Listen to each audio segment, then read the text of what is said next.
In Coburg, Oregon in 1928, George Allison was born. When George was in the 4th grade, his family moved to McMinnville, where they bought and ran a small diner. It was named the 5 and 10 Dinette and was located on 3rd Street in the heart of downtown. In between his chores at home and duties at the diner, George devoted his free time to athletics. He quickly developed into an above-average athlete in every sport he tried, even defeating grown adults on the tennis and basketball courts while only in middle school. By the time he was a high school freshman in 1942, McMinnville High allowed him to compete at the varsity level in each of his sports due to his outstanding athletic ability. Standing 6 feet tall, George was the freshman phenom as he earned starting spots in football, basketball, and baseball. While filling the role of quarterback in football, he was the leader of the team as he earned all-league honors from his sophomore to senior years. As a senior, George led the Grizzlies to an undefeated regular season and the school's first ever league championship in football. The Bears performed well in their first ever playoff game, but with the score tied at the end of the 4th quarter, the Grizzlies lost the decision to Cottage Grove by having 9 less total yards than their opponent. In basketball, George played as a forward and earned all-league selections in his sophomore, junior, and senior seasons. In his senior campaign, Allison led the Bears to a 26-win and 5-loss record, which was good for their second straight league championship in basketball. Though the Grizzlies would come up short of the state title in the playoffs, George was selected to the all-tournament teams both years. As impressive as his football and basketball seasons were, it was in the spring when George Allison truly shined.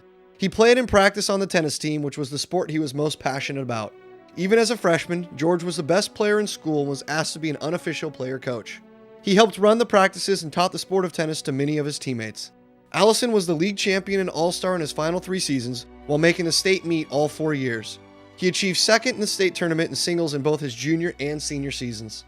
On top of his incredible tennis career, George also competed in track and field as well as being a starter on the baseball team, even though he did not practice with either squad. This meant that after tennis practice or meets, Allison would race over to the baseball field to fill in at shortstop and as one of the Bears' best hitters. Or he would rush to the track in order to participate as the school's best 440 runner in pole vaulter. By the time he was a senior, George set new school records for both of these events. He did all of this year after year while working at his family's diner and being involved in 6 different extracurricular school organizations. I always admired his athletic ability, and as far as I'm concerned, he was the best all-around athlete that McMinnville has seen, or I have seen. And I think right now, with his athletic ability and his build, he would probably be an outstanding athlete in this day. His folks had told him, you can play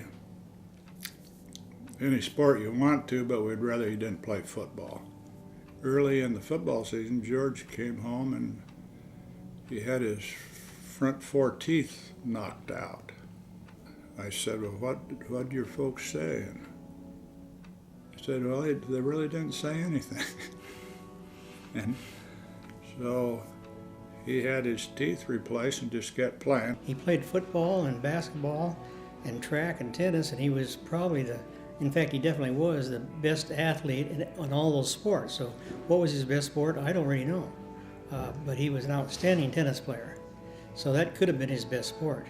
He was just a really, really good quarterback. He could throw a pass and hit his mark, which is the main thing.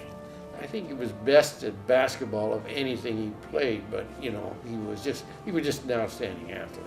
Didn't make any difference what he tried. He just did it real well. Ping pong. Besides being a good athlete, he was a great person. I mean, he didn't have any enemies, and no matter if you were underclassman, he still always spoke to you. He was always nice to you, and I never ever heard anybody say anything against him. He was just an outstanding person, and that's why I feel right now George could be an outstanding athlete and student, anything right now in this day and age. As far as I'm concerned, George was probably the best all-around athlete that ever hit McMinnville High School. Upon his graduation from McMinnville High School as the Letterman's Club president in 1946, George wanted to serve his country by joining the Army. He played basketball for 2 years for the All-Armed Services team while being stationed in South Korea. During that time, Allison achieved All-Star status while leading his team to Far East Regional Championship. In 1948, his service was over and George decided to enroll at Oregon State University, where he quickly became a freshman standout. The Beavers awarded him a full athletic scholarship to play both basketball and tennis. In basketball, Allison was the freshman team's captain while earning the team's Most Valuable Player award and led them to a 14-win and 1-loss season. Equally as impressive in tennis, he was OSU's top singles performer in just his first year, while the team went 5-2. In his sophomore through senior basketball seasons, the Beavers, who were coached by Hall of Fame inductee Slats Gill, struggled to find wins. However, Allison competed very well as he earned starting spots in his sophomore and junior years. Unfortunately, an injury kept him sidelined for his entire senior season, which ended a great basketball career.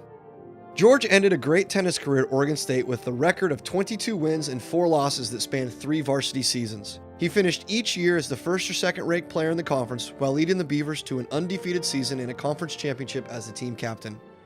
After graduating from Oregon State with his education degree in 1952, George was given a teaching and coaching position at Montebello High School in Montebello, California. For the next 3 years, he taught physical education, was the assistant basketball coach and head tennis coach, while earning his master's from Cal State. In 1955, Allison transferred to Arroyo High School in El Monte, California, where he was the head basketball and tennis coach. He taught PE and social studies over the next 10 years, while leading the basketball team to a career record of 149 wins against only 62 losses.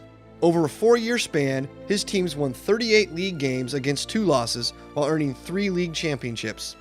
Even more impressive was his career tennis record, which stands at 228 wins and 55 losses, while earning 8 league championships. In 1965, Allison moved to San Jose City College, where he coached basketball and tennis. After a successful year in both sports, George decided to return to Arroyo High School when he was offered a job in administration. He served as the assistant principal until his retirement in 1983 after 31 years of service. George and his wife, Mary Lou, then moved to Arcadia, California, where they owned and operated a trophy shop until 1990. To this day, George co-owns and manages Pacific Reflex Signs of McMinnville, which has been a family-owned business since 1945. George has remained involved in athletics over the years by competing in several city league sports. He was one of the top-ranked amateur tennis players in all of California for over 2 decades, while winning numerous regional tournaments. George Allison's diversity as an athlete has never been matched, and to this day he remains the only 5-sport letterman McMinnville High School has ever seen.